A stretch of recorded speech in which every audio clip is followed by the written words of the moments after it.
नमस्कार, माझं नाव सावली यमगर. तर ह्या मॅडमला आपण 2 महिने आधी हा रियांश अमृत ज्यूस दिला होता. तर ह्या मॅडमला कसा रिझल्ट आलाय तो आपण त्यांच्या तोंडूनच ऐकूया. तर मॅडम, तुमचं नाव सांगा आणि तुम्ही कुठून आहात ते सांगा आणि रिझल्ट सांगा तुमचा. माझं नाव उज्ज्वला एकनाथ ढेंगळे आहे. मी खांडापळणीत राहते. सावली मॅडमनी मला हा रियांश अमृत ज्यूस 2 महिने झाला दिला होता. मला ऍसिडिटीचा खूप त्रास होता. काही खाल्लं तरी जळजळ वगैरे व्हायची, हातावर रॅशेस यायचे पित्ताचे ओके. आणि सर्दी मला खूप होती. सकाळी उठलं का शिंका वगैरे यायच्या.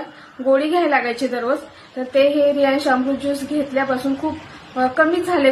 म्हणजे गोळी मी आता घेतच नाही तसं. अरे वा, खूप छान. कमी झाले. ओके, तर मग मॅडम तुम्हाला कसं वाटतं, हे सर्वांनी घेतलं पाहिजे का? हो, हे रियांश अमृत ज्यूस सर्वांनी घेतलं पाहिजे. हे नावाप्रमाणेच अमृत ज्यूस आहे. आपल्या बॉडीवर छान रिझल्ट आहे याचा. अच्छा, ओके. तर बघा मित्रांनो, तुम्ही बघू शकता मॅडमने समोरच रिझल्ट सांगितला. मॅडमला सर्दीची गोळी होती तीही बंद झाली आहे. मॅडमला ऍसिडिटीवरतीही रिझल्ट आलाय आणि मॅडमला पित्ताचा त्रास होत होता. मॅडमच्या अंगावरती रॅशेस होत होते, ते सुद्धा याने कमी पूर्ण झालेत. तर मॅडमला खूप छान रिझल्ट आलाय. तर मित्रांनो, खरंच खूप छान आहे हे रियांश अमृत ज्यूस. तुम्हाला जिथे कुठे भेटेल तिथून तुम्ही नक्की घ्या आणि ट्राय करा, तर तुम्हाला रिझल्ट कळेल. Okay, thank you.